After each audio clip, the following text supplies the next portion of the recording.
and I'll be your host. And I want to thank all of you for joining us today. We have a variety of different folks on today from everywhere from Hawaii and Quebec and Ontario, California, Florida, Texas, Washington, D.C. It appears that just about everybody is joining us for today's presentation, so welcome, thank you. I would like to introduce Gielda, our presenter today, for a presentation on BMC FootPrints version 12.1. Greg has actually been with Flycast Partners pretty much since its inception and has been responsible for hundreds of tool implementations. He has been in the software industry for over 17 years and has provided ITIL consultative skills to numerous clients regarding ITIL best practices and the critical success factors required for smooth implementation and operation. Before we get started, Greg, let me tell everyone more about Flycast Partners. Flycast Partners provides IT service management and IT asset management consulting to organizations all across the United States and Canada. Our clients remain ahead of the curve on technology adoption while maintaining the rock-solid principles of ITIL and practical focus projects. Our website is always monitored by our team of well-trained ITSM specialists. Please visit us at www.flycastpartners.com, and you'll see today I'm demonstrating our new website that we'll be unveiling to the public next week. You'll notice that you can go to our website to see what our weekly webinars and webinars that are coming up in the near future. We encourage you to utilize our website for researching industry white papers, training that is available from ITIL to ITSM tools, for assistance with your professional services, such as potentially upgrading to 12.1, and our new ITSM Solution Finder. Should you ever need to reach out to Flycast Partners besides our chat box, you can also reach us at 844-FLYCAST. That's 844-FLYCAST, otherwise 844-359-2278, or you can simply email us. You can email me at rich.longo@flycastpartners.com. Without further ado, I'm going to turn this over to Greg. Now, Greg is going to be actually taking the questions that you provided us of what you wanted to know about Flycast, about FootPrints 12.1 today. And so we're going to be going through some questions from the audience, and he's going to try and answer those for us. I turn it over to you, Greg. All right, Rich, thanks, and hopefully you can hear me okay. Everyone can hear me just fine. I hear you fine. Brilliant. I'm going to share my desktop. Hopefully it will respond in kind. There we go. It has done so. Look, you can see a big map. Here's where I'm hailing you from, right here in Wisconsin. So greetings, everyone, across the continent of North America and out in the Pacific Ocean and all the other places where you're hailing us from this afternoon. Thanks very much for taking the time out of your day to speak with us. Today, as Rich alluded to, we're really here to speak to you a little bit about FootPrints v12. And version 12, as you guys are probably aware, has some differences from earlier versions of the product. For those of you who are not aware of that, that's something that we're going to get into today. We'll talk about the different look, the different feel, really just a different way the solution works and operates. And that's going to be the brunt and focus point of our discussion for this afternoon's webcast. Now, some of you guys have turned over some questions, so I'm going to start talking through some of the functions of the product. I'll turn to Rich. We'll get some questions grabbed and answered, and we'll focus a little bit of discussion on some of those challenges and questions that you guys may have had about V12 or getting there, or what the differences are between that and other versions, or even how to make the best use of version 12 inside of your organization. So with that, I'm going to start talking a little bit about what FootPrints is in general. For those of you who are not familiar with the product or who may be looking at it, who are running another tool, FootPrints is a 100% web-based ITSM solution, right? But not strictly ITSM, because as Gartner indicates, 80% of the customers around the globe who use FootPrints, and this is some 8,000 folks, are using it for features and functions that are completely outside of IT. Because FootPrints is, above all else, a very, very powerful workflow engine that allows you to manage literally any kind of process that you might have, where there's a beginning, middle, and an end, and you need to put some management wrap and wrap it around that with a nice tidy bow. So we're going to talk a little bit about one of the unique concepts in Footprints, which is the concept of the workspace. And that's really where you can house all these different functions to be able to address different needs for different business organizations or different slices of your business. Or many customers of ours are managed service providers, for example, who use Footprints to be able to manage multiple customers in the wild, who each have their own logo, each have their own workspace with their own functionality, workflow, etc. Footprints has been and continues to be in version 12 a 100% codeless solution. So what does that mean to you? Well, really what codeless means is that you do not have to write scripts. You do not have to know Java. You do not have to write any particular programming language, which means that for the average user of a solution like this who doesn't want to have to get in line behind the DBAs or behind the JavaScripters to get the work done, because let's face it, the DBAs and the JavaScripters are busy doing their day jobs, right, and may get to you when they have an opportunity. This allows you to take control of the way the product works, functions, and the way the product delivers the solutions for you. So that means that from an administration perspective, you can use Footprints with your mouse. If you have the technology to fog up a mirror and click a mouse, you generally have the ability to make Footprints do and behave and function the way you would like it to. Now, these workspaces that we referred to are unique to Footprints. We're going to get into these in a little more detail. But a workspace is really the collection of all the stuff you need to manage a given process, right? So when we think about ITSM processes, for example, service management, IT service management stuff, we think about things like incident management, right? The ability to create new incident requests, or the ability to create problem records so that we can do root cause analysis of one or more incidents that may or may not have either ugly heads or symptoms already.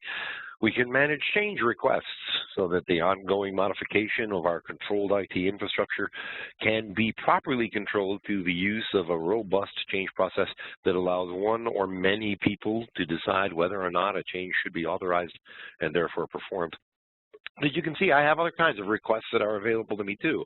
New fulfillment requests, project requests, service level agreements, new projects themselves, legal matters. If we do legal investigations in our organization, we may want to take those up. The possibilities are endless, and this is by no means a be-all and end-all of what Footprints can do for you. It's really just a starting point. These are the functions and features that Footprints can deliver, but any other process like facilities management, for example, human resources, all of the functions that you have ongoing in your business today can, instead of having a sticky note left on your monitor or somebody sending you an email to go do the work, you can actually create a ticket for that inside of one of the Footprints workspaces, such as an incident request, right? And we're all kind of familiar with this sort of thing. In fact, in many cases, this is our bread and butter. This is what we do for a living. Many of you may be service desk or help desk managers that are on the call. I'm going to roll this stuff out of the way. So incidents, of course, are just another service that we offer in our organization, along with other types of fulfillment services. And I'll go ahead and open a fulfillment request ticket here. These service requests, whether they are for break-fix incidents or whether they are simply service requests for managing any other kind of request that isn't a break-fix, can all be managed readily inside of Footprints. If I flash back over to my incident request area, you can see that I can capture information about my customer that's calling me. I happen to be a technician in this case.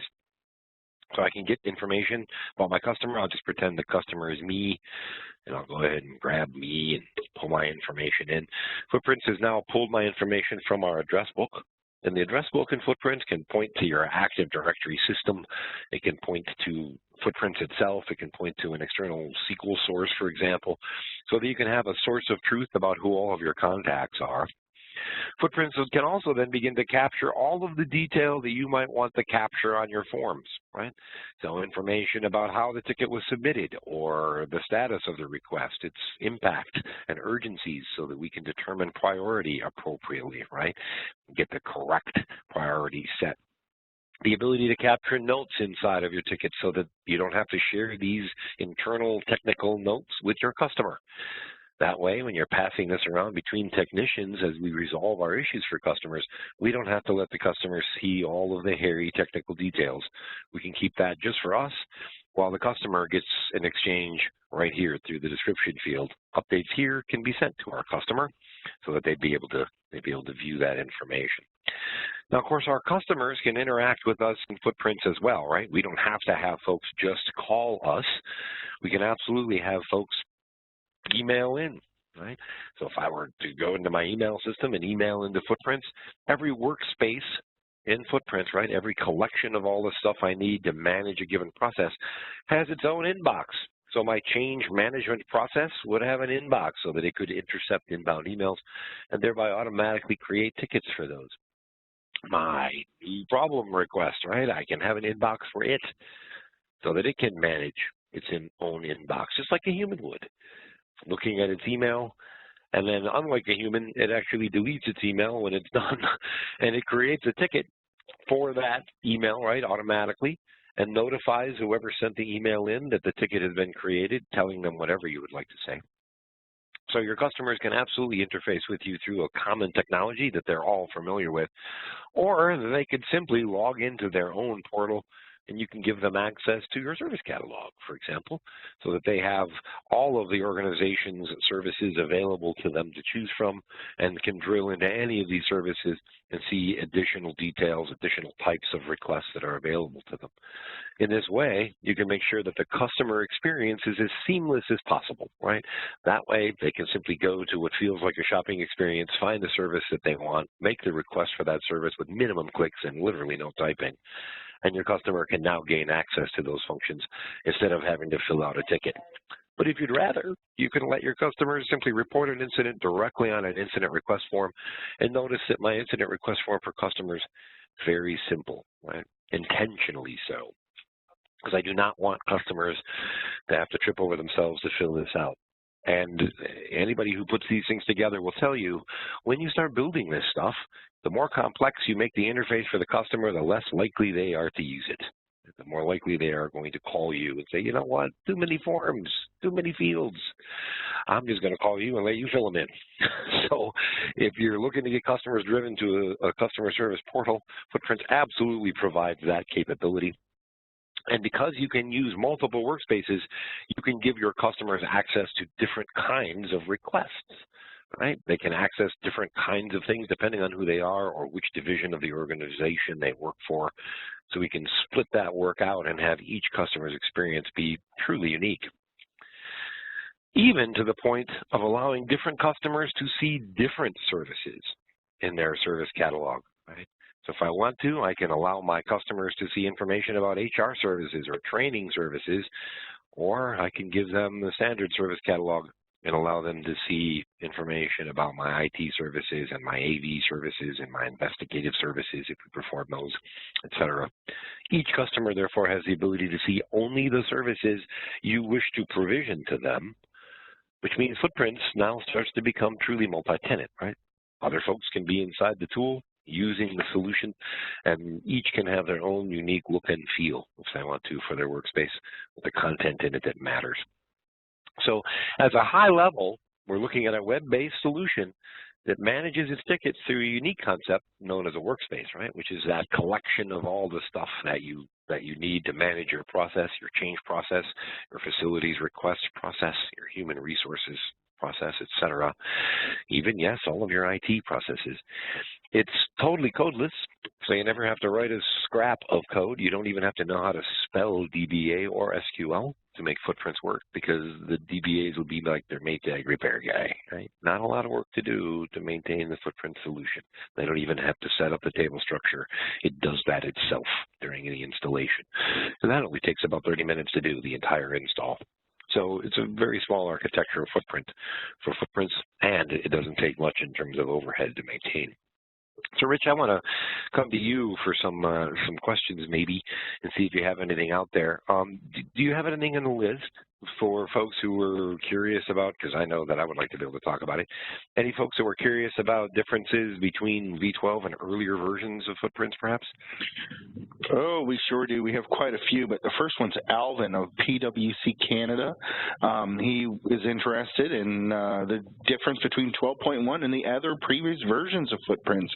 Alvin, if you go ahead and email me your address to me at rich.longo@flycastpartners.com, I'll send you out a token of our appreciation for your question. And there you go. And Alvin, thanks a lot for asking that question.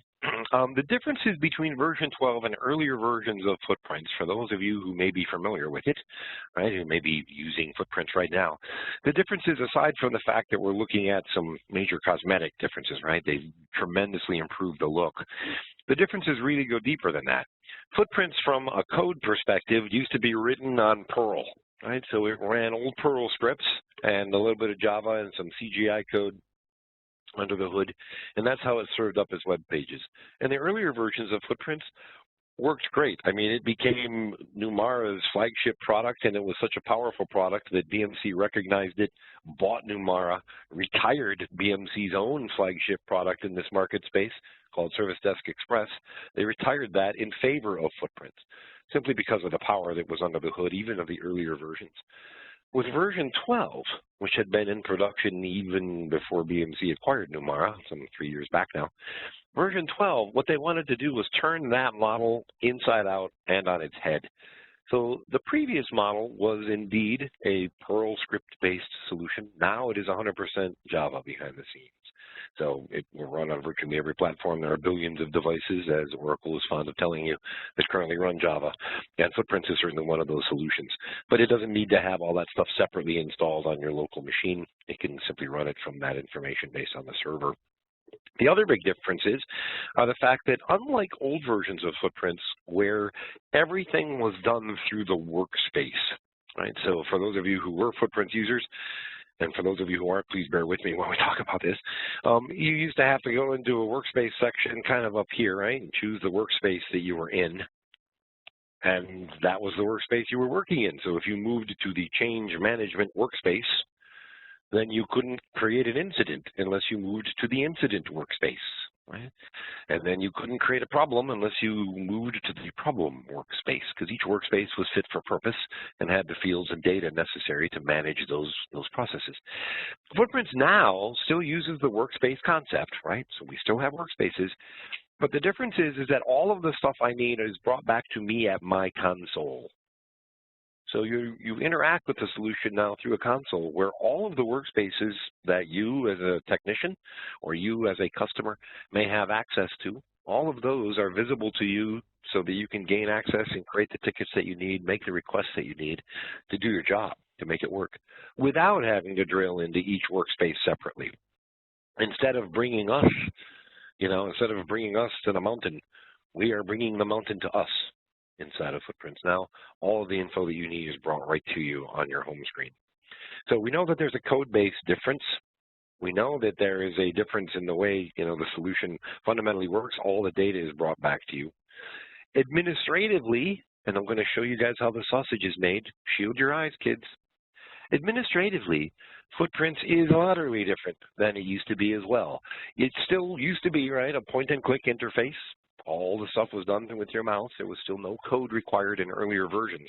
But now all of the administrative capabilities are tidy, neat, clean, and everything really administers the same.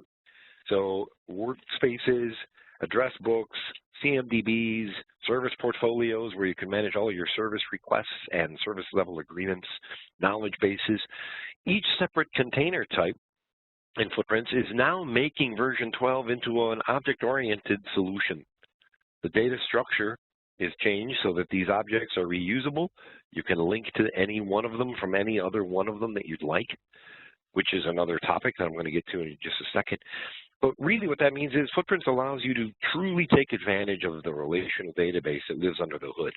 No more having to drill into a separate workspace here to do each separate process. No more having the workspace be the driver behind what stuff you have access to. You now have complete access to whatever information you need to be able to perform your job, right? Because all all the info is brought to you at your console, making interaction with the solution much better. Unlike old versions of the product, where workspaces were the be-all and end-all, you now have, as we talked about, multiple kinds of containers, right? So knowledge bases, you can have independent knowledge bases from the workspace that they used to have to be tied to. So in earlier versions of the product, a workspace meant the knowledge base came with it. If you didn't want to use a knowledge base, don't use it. But if you wanted a knowledge base, you had to build a workspace because that's the only way to get one. Now in FootPrints V12, knowledge bases are there, as we saw just a moment ago, knowledge bases are their own separate entity, right? I can create knowledge bases completely independent of any knowledge that I may be managing elsewhere, which means I can have a knowledge base for managing just human resource knowledge if I want to, that only HR folks can gain access to, or I can have one for my standard out-of-the-box knowledge base that I would set up maybe for IT. I could have a knowledge base for facilities without having to construct a separate workspace for that. So each container is now fit for purpose and performs the function that it's aimed at, and each container is both sharing data, because all of the information across this entire system is shareable. Services in my service catalog are now going to tie into workspaces, people from address books, even configuration item elements for specific CIs that I may be working with. So all of the information is fully cross-pollinated, allowing everybody to have their own truly unique experience. Now, when I talk a little bit about FootPrints and the workspace concept, another function that the solution just offered in V12 is the ability to have workspaces within workspaces. So for those of you who are on old versions of the product, the workspace, again, was that be-all and end-all, right? Everything was done through that. There was no greater construct, really. But now, notice that I have lots of workspaces under the IT services workspace umbrella. Some of them are not IT services, clearly. I just put them under here for discussion points. But any kind of workspace that we would like, now called record definitions, can be created and housed under a single container. So that if we have shared data, right, if we have information that is shared, corporate level information, for example, that lets us manage all of the workflow, even though each workspace may have its own content, its own specific fields, etc. I can now have that corporate information created as shared fields that are shared across all of them, maybe common statuses or common priority terminologies, while each workspace built can have its own specific functions, its own particular statuses, its own look and feel. And to give you an idea of just how widespread some of that stuff can be, we're going to do a little bit deeper dive on workspaces. Rich, I don't know, do you have anything in the list where he's asking about workspaces? I want to give credit where credit is due if people are asking about maybe cross-functional stuff or we like do. We actually have Lance of Love's Travel Stops and Country Stores, and they're working with multiple departments across several lines of business, and they need a system that meets all their needs for the various lines of business within their company. Lance, email me your address at rich.longo@flycastpartners.com, and I'll send you out a token of our appreciation for your question. Perfect. Great. So if you didn't have any questions, I was going to segue into that discussion anyway, so it works out great that folks are asking about how to use FootPrints in that light. FootPrints, of course, with multiple workspaces, right? These workspaces are the things that most people think of as modules in different tools, right? So, hey, do you have a problem management module? Well, there's no need for a module like that in FootPrints. Workspaces are free. You can have as many of them as you want. There's no limit on how many you create. They don't cost you a dime. Customers who use the workspaces are free, so you don't pay anything for them either. Right? So you can have as many workspaces as you want for any functions you'd like. And I can tell you right now, we have many colleges and other organizations that have upwards of 300 workspaces that they use to manage all of their different campus life functions or other functions in their organization. Each workspace being fit for purpose. So as you can see just from my list of workspaces here, I have several of them, right? One that manages corporate communications, one cleverly named a default workspace 7, one for engineering, computer security, IT services. I have lots of different workspaces that I have created inside of FootPrints, each of which can have multiple kinds of records that live below it. So in my IT services workspace, as we talked about, I have multiple types of record definitions. Each of these are truly separate workspaces designed to manage incidents in their own way and independent of any security investigation, which can also be managed independent of any problem investigation. However, this Footprints lets me cross-talk this information, lets me link them. It makes sure that although no one could see anything from one workspace to the next, if you said, hey, folks who have access to this, they don't get access to that, and vice versa. That's no problem. Footprint supports that readily, which means if you, as an organization, have multiple departments or multiple groups, or if you're a managed service provider, for example, where there are many folks who need access to the solution and you need to provide that service, you can literally give every one of your customers a workspace that looks exactly the way you would like, exactly the way they would like, with only them having access to that workspace besides yourself, right? You probably have access to it to set it up for them, et cetera. But that means you can see all of your customers' stuff, right? All of your customers' info. They only get to see their own stuff, and they think they're working in their own unique system because the field information, the details that you choose to apply to these workspaces can be as unique as you need. Let me give you an example of this. I'm going to go back to my home screen here. When I created my incident request, I'll just fill out a change request here. It doesn't matter. We'll just pick on that one this time. Because yes, of course, we managed change. So when I fill in my change request, you can see that I have some detail here, right, about the change request, including the change type, typical ITIL types, statuses, a whole list of potential statuses. I can capture all the info that I need for managing change, right? Categorizing the change request, getting some change request information, when is its scheduled start date, etc. None of this took any code. All of this was done through a drag and drop, point and click interface. Right? What's my backup plan? Who do I contact about this? Who's going to implement it? Notice I can also, of course, link it to other tickets. So if my change request may have caused an incident, I can say, hey, this change request caused this email not working issue to happen, and immediately link that ticket. And for those of you on the call who are used to using an old version of Footprints, notice that I just linked a ticket to another ticket without having to save the original one first. That's another one of the major differences between the solution now and the solution before. All of this functionality of relating tickets means that I don't have to save this stuff before I can do the relationships. It's fully relational right out of the gate and ready to go. But this workspace, as you can see, contains data that would be necessary to manage a change process, right? The information that I might gather to manage change management. What if I wanted a completely different part of my business to operate inside of Footprints, and they did nothing but legal investigations, right? That was their entire purpose in life. Well, I can have them bring up a legal matter. And if they do, notice that this doesn't look anything like the other one. Right? Layout is not the same. I have a name for a project ID, matter number information.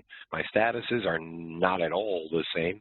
The information that I have listed here for project manager, attorney assigned, etc.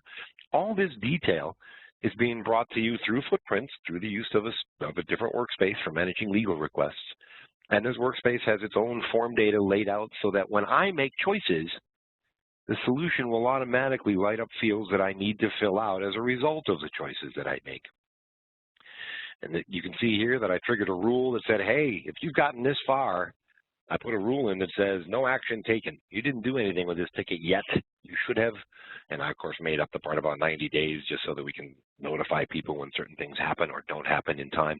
So Footprints can automatically trigger rules based on happenings on the screen right before your eyes, or can trigger automations behind the scenes through business rules, all point and click now. Business rules that will automate literally all of the functions that you need, right? Notifying people, telling people about tickets that are falling through the cracks so that your agents don't have to, worry about, did I miss a ticket? Did I miss something that should have been done? Because the system will notify them or notify their supervisor maybe, right? But you can also have complete form data show up. If I choose, hey, do I need additional resources to process this? Then I have a complete new set of information that appears, all because I chose the question yes instead of no there. So each workspace in Footprints is truly a unique experience designed to capture only the information necessary so that I can manage the process that I need to manage. In that way, all of those disparate organizations underneath your single company name, or if you're working at a school or something, and you have multiple organizational units, clearly, different colleges, et cetera, different schools within that college, each can have their own workspace to manage their own workflow. And you can then choose to share information across them, or to keep, like this workspace, to keep everything very separate so that only the legal folks can see this, nobody else, because it is, after all, a legal matter and very sensitive. So nobody else should have access to this, and there are no links in this workspace to any other. So that way, it's really an island unto itself. So using the concept of the workspace, we can absolutely capture, gather the information that we need, and march each of these tickets through their own appropriate workflows so that they can eventually come out the other end as satisfied. And that means, to the question that you just posed, Rich, separate workspaces, free of charge, can be used to manage all of those separate processes in-house without the need for having different tools for each group. And it also gives you the ability to, at a corporate level, see everything going on across the organization, even if you have multiple workspaces in play to make that happen. So very, very flexible capability. Now, one of the things that I talked about was workflow. I did mention that name. Workflow is one of those things that is on everyone's lips. Right? Hey, does it have workflow? It's kind of like plumbing. Right? Does it have water flow? Does it have workflow? Yes, it does.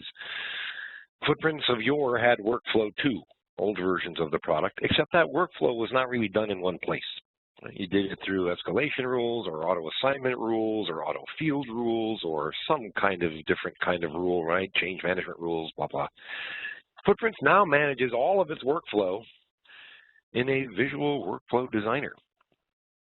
So I'm going to drill into my change management workspace here just so that we can talk about that a little bit, because workspaces that manage things like change are going to have different workflows depending upon the kind of change, right? Emergency changes, different workflow than normal changes, different workflow from my standard changes that don't typically need an approval, right? So when I drill into my change request workspace, you can see that I have different forms available for my customer, different forms for my agent, even a form that I can dumb down if somebody has a smartphone that doesn't pinch zoom. So if your phone doesn't support HTML5 and therefore can't display a web page that like Footprints needs, then you can have a dumbed down version of that page where just a list of fields would appear. But for workflow, we know that we have different kinds of workflow to manage for change management. And that means that if I've got an emergency change on my hands, I'm going to have a specific workflow that looks very different from a normal change request. So by drilling into my workflow, you can see that this is the basic flow of the ticket in its life cycle for an emergency change. It starts as a request, it moves to a signed out, it's implemented, closed, and ends. And I can step the ECAB in here anywhere I want and say, hey, at the point that it reaches request, this is an approval state. Footprint says, hey, do you want to add an approved and rejected? Well, sure. So we'll add approved because that's a possible outcome. And we'll add rejected because that's a possible outcome. And these aren't just pictures, guys. This picture is the workflow, right? This is what happens. I'm coding Footprints right now without any code. I'm telling it that, hey, when you go to request, I'm not going to let you get to a signed out, and I'm going to remove that so there's no way to get there. I'm not going to let you reach the assigned out status at all unless it's either approved, in which case it can go to assigned out. And I'll get this out of the way here so that it can be a little clearer to see. You can see that it does not reach there anymore. Or it's rejected, which means I'm just going to automatically close that. Right? You're not going to make that change happen. At this little node, or any nodes where I'm passing control from one status to the next, I can induce business rules, which ensure that I can notify people or send a survey or manage service levels when I'm changing statuses, or even just measure the ticket for any event after save and trigger some kind of action. But as we talked about, I can also ensure that the right folks are in line to get approved, right? So that we can send it to the right authorizers for those changes. Notice that these can be customers, they can be managers, they can be technicians, anyone in Footprints. There is no special person that's required to be able to authorize a change. In Footprints, it can be anybody. And they can authorize those requests either right inside of Footprints itself, or they can authorize it through email. just by checking the box that says yes or no, right? I approve or do not approve. So it's easy for me to add additional folks to here, whoever they happen to be, and then all these people would have to approve in order to make it happen. But I could also pick teams, right? I could say, hey, these are the teams that are available. One of these teams must say yes in order to move forward. I could pick the approver from some content in the ticket itself, right? So the changes supervisor's supervisor, right? Whoever the submitter is, you're going to have their supervisor's supervisor be the approver. That way, that person can change dynamically depending upon who's requesting that particular change. And of course, in case people are gone or unable to cast their ballot to say yes or no, Footprints can have someone act as a fallback, and this can be customers or managers or anybody that you choose as well. So workflow and workspaces go hand in hand to allow you to automate the functions that you need, and because each workspace can have as many workflows as you would like, when I look at my change request and see that I have normal change process too, let's take a look at that. Notice that this is a much, much, much more complex workflow than the other one, right? Much more capability. And you can see the arrows are pointing one direction, which means as I move forward, I am not allowed to move backward unless I say, hey, testing failed, and then we'll go back and start again. So the workflow is designed to ensure that just like you moving through a car wash, the ticket moves through the life cycle it's supposed to move through, starts at the right place, ends at the right place, and doesn't allow anybody to intercede or jump the shark unless you especially provisioned for them to do so. If I look at this on the ticket, what that workflow looks like, you'll see that depending on the change type I pick, I'm going to have different choices for where I start my process, right? So if I say, hey, I'm going to do a normal change request here, note that it immediately sticks at that status. And that's really because when I look at the workflow, the first status is manager review. That's where it begins. If I change the workflow type, if I say, nah, this isn't that kind of change, this is actually an emergency change, emergency changes start at a status of request. And they don't let me go anywhere else until I begin moving through the cycle. So we can make sure that the correct workflow is followed. Multiple workflows can be created in a workspace. There's no limit to the number of them.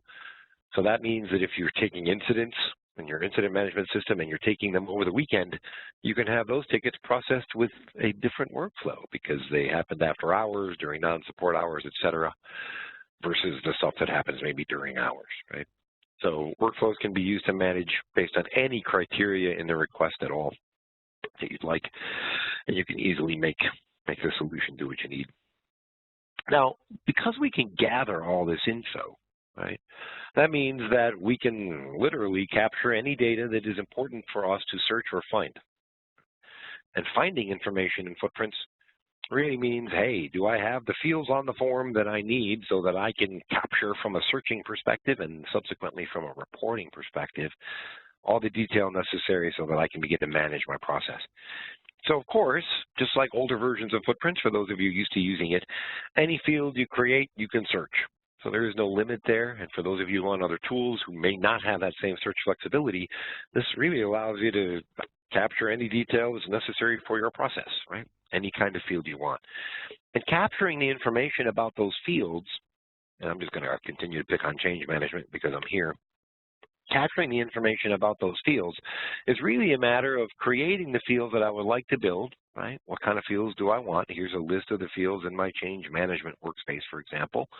You can see whether or not they're journaled and whether I display them as a grid column, et cetera, what kind of permissions they have, all that stuff. But it also means that I can add whatever fields I would like to the system simply by choosing add field, name the field, pick the kind of field I would like.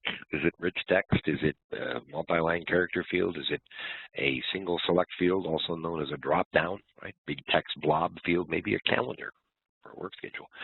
You can add any kind of field you want, decide to make the field searchable, decide to journal the field so that you'll know who's made updates to that specific field and when, just by looking at that field itself.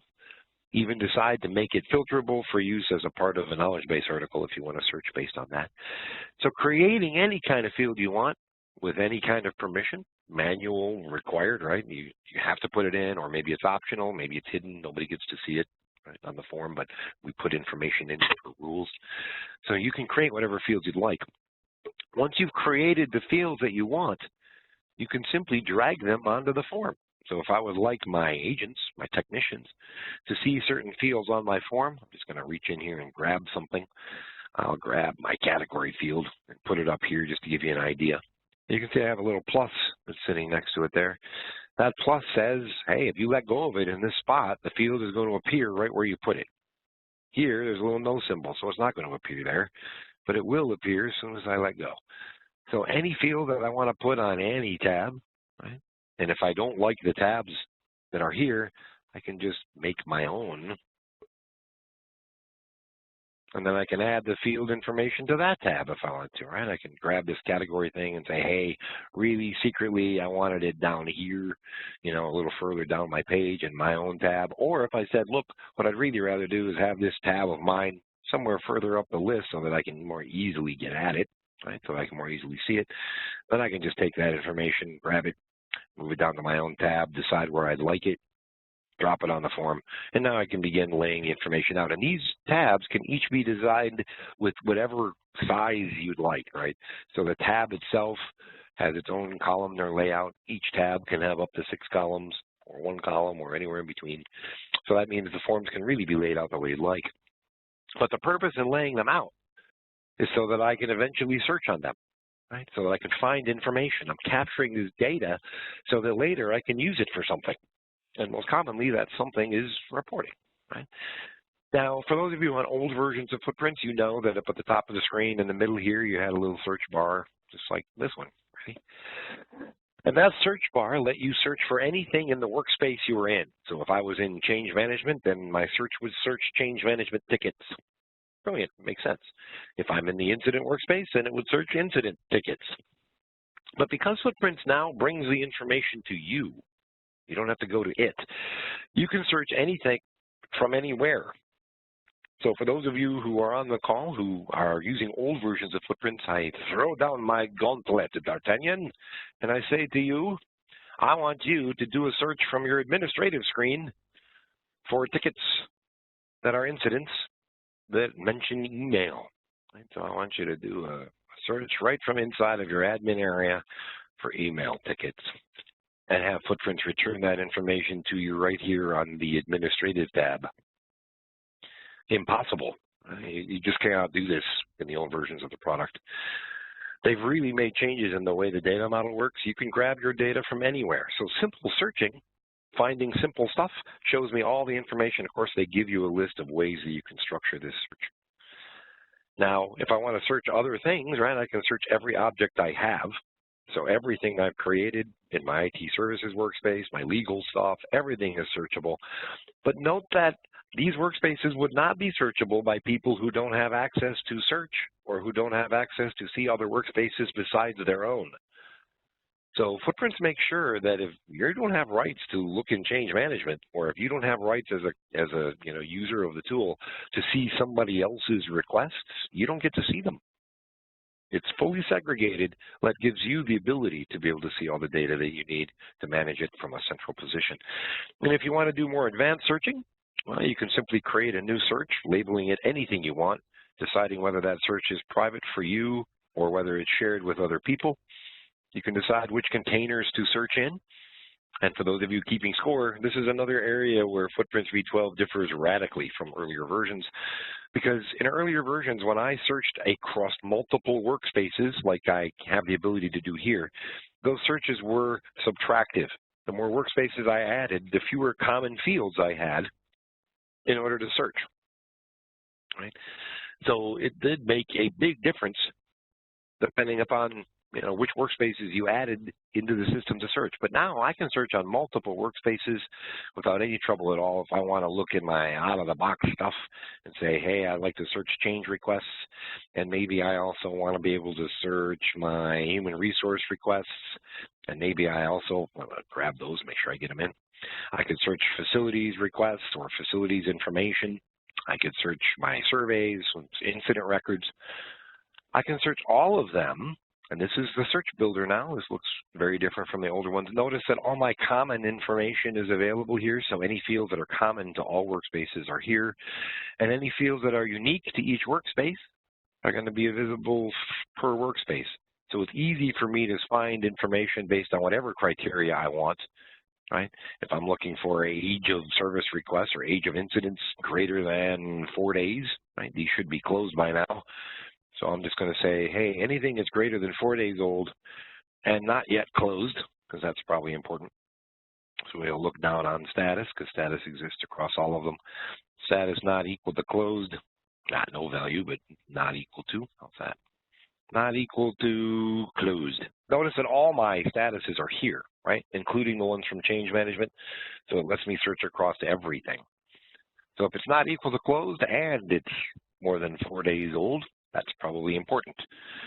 Then I decide which fields I'm going to display. You can just pick whatever fields we would like, add them to the list. I'm just double clicking these. And if you'd rather reorder these and say, hey, I would like the title up there after the record number and then maybe priority, notice I'm just dragging these and dropping them where I want them. So everything in Footprints really is drag and drop. Finally, I decide where I would like to use this search. If I say I want to use it as a part of service analytics, that's what reporting is called in Footprints now. If I'm going to use it as service analytics, it means that I'll have this search as the basis for a query for a report. For those of you who use old versions of Footprints, you had to write the search for the report again.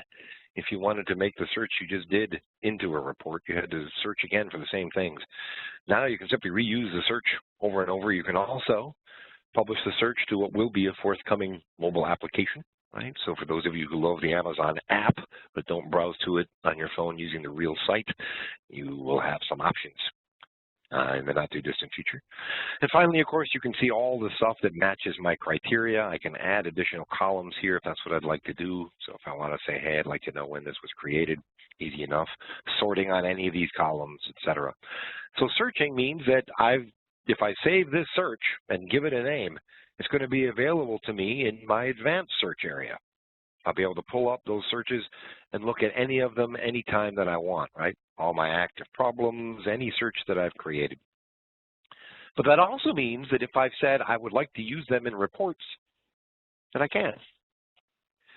So using them in reports means that I go to Service Analytics.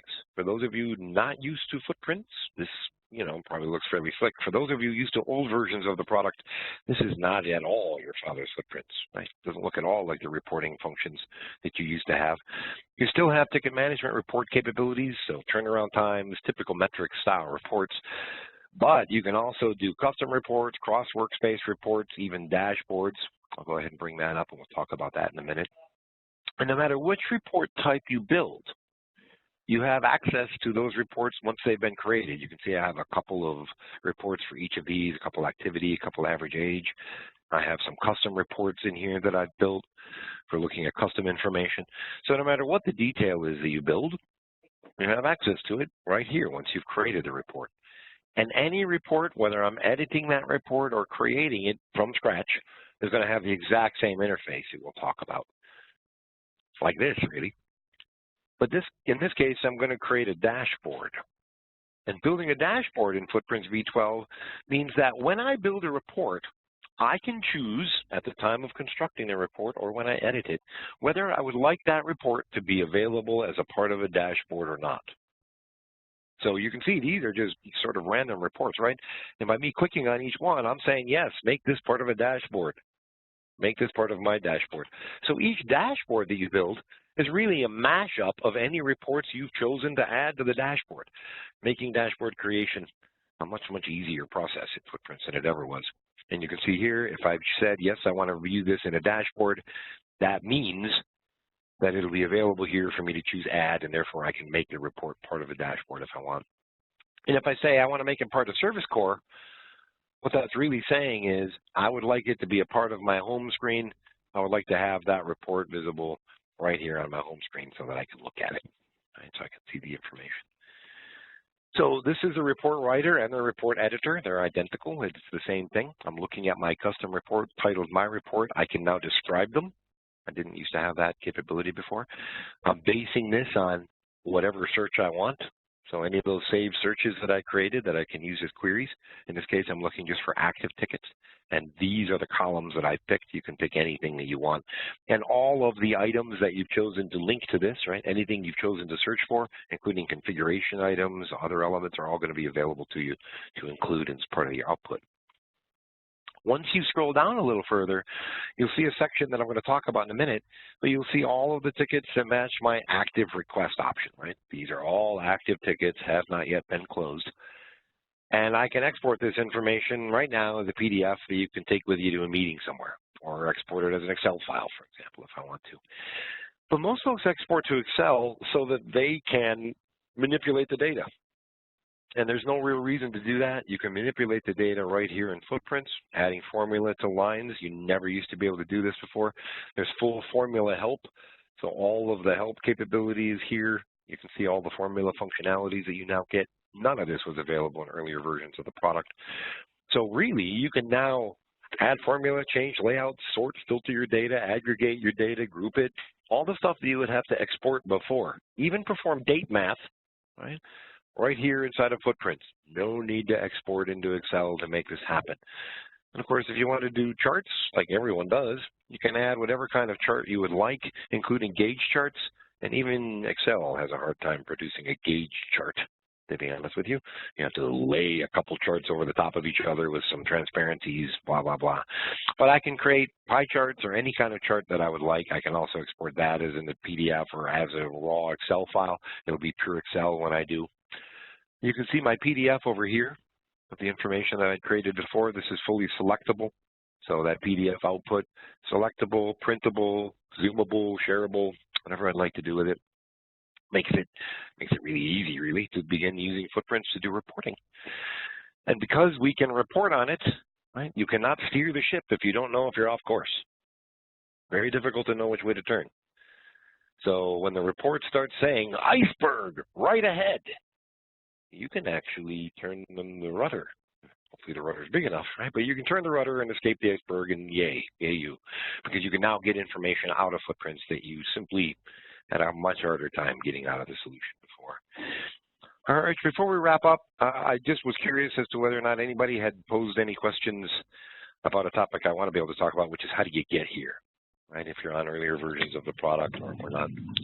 Anybody? Nigel of Ontario Financing Authority, he wants to know the biggest challenge is finding experienced personnel to help us with migration and implementation. It seems to be an issue for them. Okay, gotcha. And many of our customers are asking us, okay, that's great. You're showing me this V12 thing. How do I get here? Right? Well, finding somebody who's an expert in making this happen, that'd be us. We've been doing this long before even BMC was doing this, right? We were providing services for V12 before BMC was able to provide services for V12. And we've been demonstrating the product now for the last full year, which is how long it's been out. But to get here, there's really a couple paths, right? And I'll talk about these from a Footprints perspective and a non-Footprints perspective. If you're not on Footprints now, getting to V12 is pretty straight up. Install V12 and start deciding which tickets, if any, you would like to pull out of your old system. We can help you with design of those workspaces so that you can emulate the functions that you currently have, remembering that the tool is the supporter of your process, but not the process itself. Right? It's an enabler. So we can work with you to do that. If you are on an existing version of Footprints, there are a couple paths to take to get here. Both of them really require you to install a new copy of V12 of Footprints.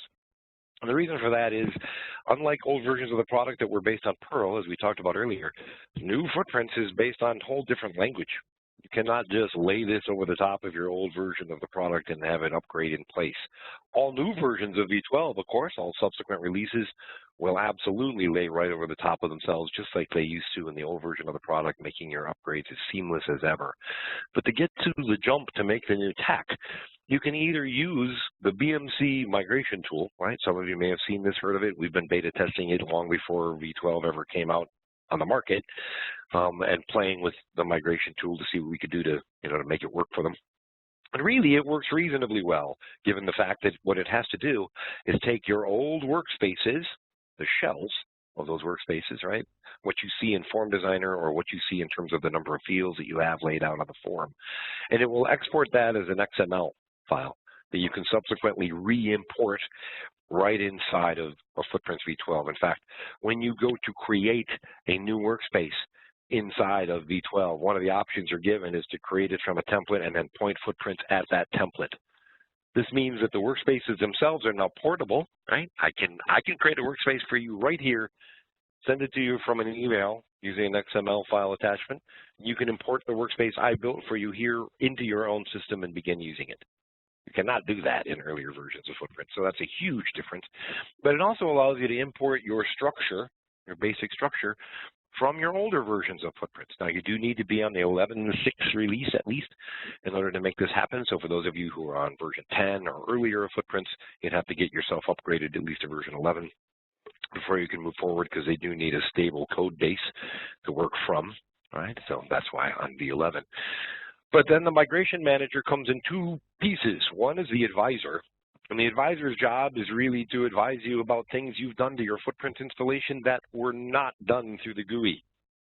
Somebody went in and changed the Perl script behind the scenes. Yeah, that would break it. Somebody added Java scripting or cascaded style sheets or any number of things that, you know, coders and hackers love to do inside of the Footprints product to make things happen. Brilliant design, brilliant that you can do that. But with Footprints, when you make that happen, the migration tool will say, look, you got to go fix these things first, or I'm not going to be able to migrate anything.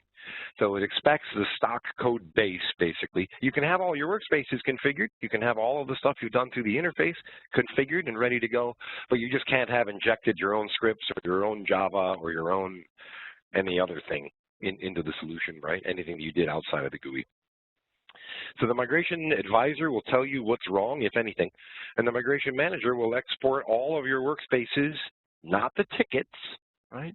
And not all of your workflow, because some workflow is done through concepts that don't exist in V12 right now, right? Auto assign is still doable in V12, but there is no auto assignment rule per se. There's a business rule that manages that. So some things don't come over from a workflow perspective. Most things, like most of your escalation rules, as long as they don't take an external action, right? Run an external script, they will come over. And then you'll have the shell of your workspace in place. Now you can simply export the data out of your previous version of Footprints if you wish your tickets to come over too, and move those tickets into version 12.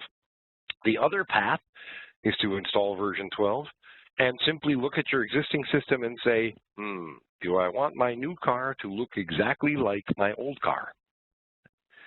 If so, then absolutely use the migration tool, migrate the shells of those workspaces. You will then have the construct of those workspaces in V12, and you can be ready to rock. But if you've looked at your existing installation and said, man, we need a reboot, we need a V2.0, then we work with you to help get you over that hump, help design workspaces that are more aligned with best practices or the things that you would like. We can still, of course, take the data from your old system if you want to. But in my mind, keeping the data as pristine as possible in your existing version of Footprints and just using that as an archival space for archive and reporting purposes is the better way to go, because it doesn't force your design hand to make your new system look like your old system just to house your old tickets. So it just depends on which of those approaches you'd like to take. But we, as Flycast, have a tremendous amount of experience with this. We have done dozens and dozens and dozens of V12 uplifts for folks, and most everyone has chosen to do that V2.0, right? We have some folks that have migrated over. Pretty much everybody has said, yeah, you know what? We were looking for an opportunity to make this better anyway. So they strike while the iron is hot, work with us, and we managed to get it done for them. So guys and gals on the phone, thank you for taking this time out of your day, especially at the end of the day on a Thursday. I appreciate you sitting with Rich and I and listening to us as we yak at you. We at Flycast Partners look forward to an opportunity to work with any one of you on the phone who needs assistance, who needs the ability to move from your existing version of Footprints to a new one, or any other products or services that we offer. So please don't hesitate to reach out. We're here waiting to help you. Rich, I'm going to turn this back over to you. Thanks, everybody, and have a great rest of your day and a great weekend. Thank you very much, Greg, and I appreciate your great presentation, by the way. Good answers. We did have a lot of questions that we didn't to today, folks, and I am totally aware of that, and I'm going to take a lot of the questions that we have. Some of them look pretty basic. I'm going to slide them over and see if we can't get some answers to you. So if you want to go ahead and email me those questions at rich.longo@flycastpartners.com. I know there's a few questions there that were kind of good questions. We'll try and get some answers out to you in the next week or so and try to get answers to your questions. Those of you that we did use your questions and I read your question off, go ahead and email me your address and we're going to send you a token of our appreciation. We really appreciate audience participation and we want to thank you for attending another one of our webinars and enjoy the rest of your day. Thank you again.